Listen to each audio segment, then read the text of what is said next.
Claramente me parece que hay una operación política de evitar que aparezca alguien nuevo en un escenario político en donde eligen entre Guatemala y Guatepeor. A ver, si seguimos con Macri o volvemos a Cristina. Condenar a la Argentina a esa desgracia me parece que es un disparate. Y ese tipo de visión diría, por ejemplo, que no solamente problemas como los que ocurren en Salta, sino sumando problemas de Catamarca, problemas de San Luis. ¿Es una visión distinta del país? Nadie puede amar lo que no conoce. Ellos no conocen, no saben cómo es esto. Entonces, obviamente, se puede opinar muchísimo sobre algo que no conoces, pero la mirada de la lógica portuaria tradicionalmente es una mirada que es desde afuera hacia adentro, no de adentro hacia afuera. Y la Argentina lo que necesita es un verdadero proyecto federal. Y eso es lo que nos está faltando. Ahora, el problema no es que se crea que ese mirar desde afuera es estar adentro. O me parece que ahí está la cosa. Claro. Que la mirada del puerto es, el puerto es lo que está adentro, el resto está afuera o en la periferia. Claro, pero es que esa es la lógica, el concepto de economías regionales. La economía central y las economías regionales. ¿Qué es? ¿Una economía de segunda? ¿Qué es? Sí. O sea, nosotros tenemos un complejo... Una economía periférica. Claro, por eso, pero la Argentina debe componer un proyecto nacional que complementa determinados subsistemas económicos que son todos parte de un todo. Eso es una mirada integradora federal. Eso es lo que necesita la Argentina. ¿Y cómo hacemos para que la gente cambie esa idea? Porque ahí me parece que es lo más difícil. Pero el problema, ¿sabes cuál es? Es abandonar la lógica de esa pretendida colonización cultural en donde en cada provincia nos dicen lo que tenemos que hacer. Entonces, eso le ha hecho mucho daño a la Argentina. Entonces, el gran desafío es a ver si nosotros podemos sacar nuestras conclusiones con nuestra propia capacidad de análisis respecto de nuestra propia realidad. ¿Por qué importar variables de percepción de la realidad que yo estoy mirando, tocando, sintiendo, extrañas?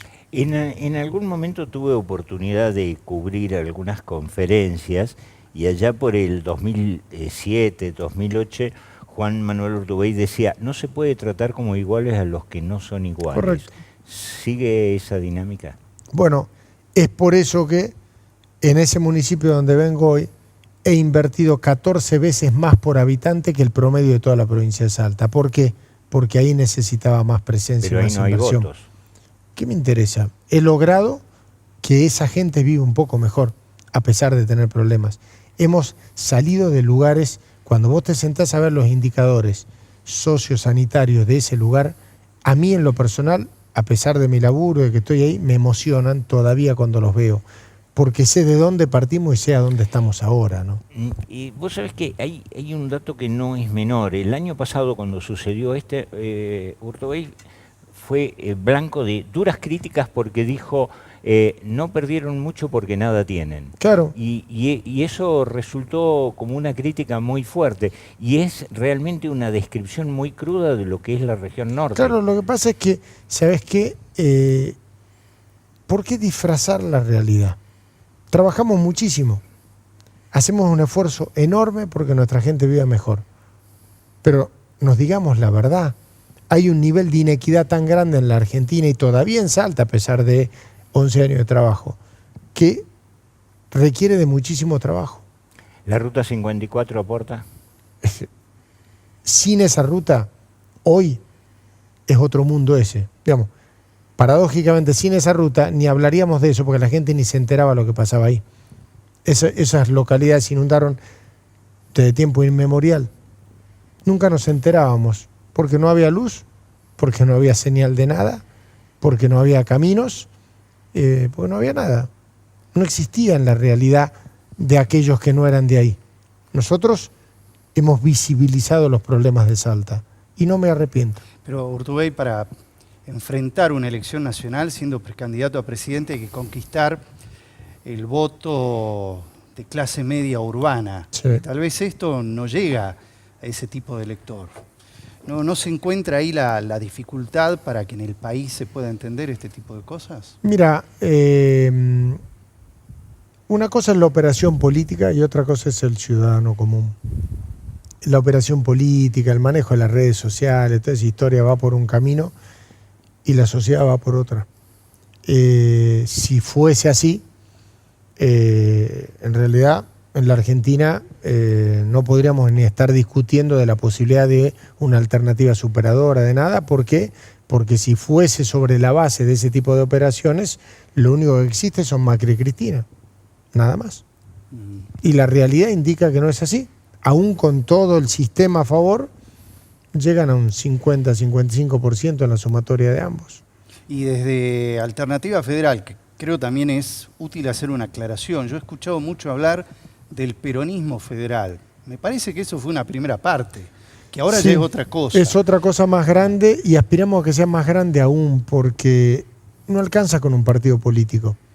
Hay que construir desde otro lugar diferente. Yo no reniego mi peronismo, soy peronista y esencialmente es mi concepción, pero la construcción que necesita la Argentina tiene que ser mucho más amplia que la partidaria. El nivel de crisis que estamos viviendo genera la necesidad de pararnos en un proceso electoral que sea la previa a un verdadero gobierno de coalición en la Argentina. Por eso yo quiero cambiar el sistema de gobierno. Me han escuchado decir que quiero un sistema semiparlamentario de gestión, que quiero cambiar el sistema de verdad. ¿Por qué? Porque esto no se arregla cambiando nombres. Se va Cristina, viene Mauricio, se va Néstor, viene Cristina, antes estuvo Eduardo, el otro como le llamen. No cambia nada. ¿Por qué? Porque el sistema está terminado. Entonces hay que cambiar el sistema. ¿Ese sistema se cambia con modificación de constitución o no es necesario? No, hay que modificar la ley reglamentaria del 100 y 101 de la Constitución. ¿De qué se trata? Son la elección, la designación y la facultad del jefe de gabinete de ministros, estableciendo la doble dependencia, como está en la Constitución, pero aclarándola en la ley, del Poder Ejecutivo y del Congreso Nacional, en términos de hacer una designación con acuerdo del Congreso. Eso va a generar la necesidad de trabajar en políticas de Estado, de trabajar sobre consensos.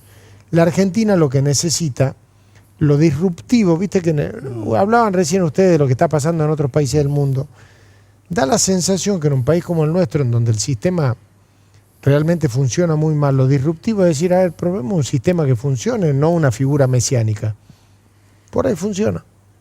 Y particularmente en este nuevo esquema, ¿la figura del jefe de gabinete sería algo así como de primer ministro? ¿No perdería poder el presidente? Sí, el presidente tiene que resignar poder. El presidente tiene que resignar poder.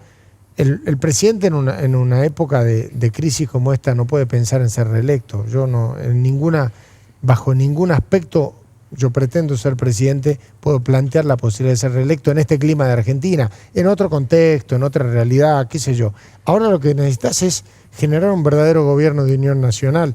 Necesitas sumar a todas las fuerzas políticas y también a las fuerzas sociales, creando el Consejo Económico Social. Entonces, todo eso, ¿cómo lo haces?